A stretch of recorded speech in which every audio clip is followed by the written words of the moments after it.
এবং সেটা ইসলামের গণ্ডির ভিতরে থেকে প্রত্যেক মহল্লায় মহল্লায় তালিমের পটুয়াখালী জেলা শাখার সংগ্রামী সভাপতি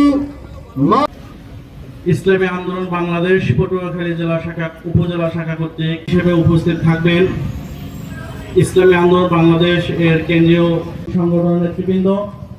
আমার সামনে উপবিষ্ট রয়েছেন ইসলাম প্রায় 92% মানুষ মুসলমান। এদেশের প্রতিষ্ঠিত হয় নাই।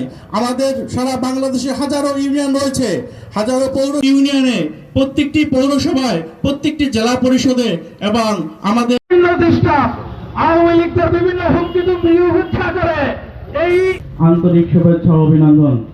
সংগ্রামী সাথী ও ভাইরা, আপনারা ইউনিয়নে, প্রত্যেকটি পৌরসভায়, প্রত্যেকটি জেলা পরিষদে এবং আমাদের পরিচালনা করার যত কার্যক্রম আছে, যত সেক্টর আছে, সবগুলো ক্ষেত্রে আমরা বাধা। মা বোনদের ইজ্জতের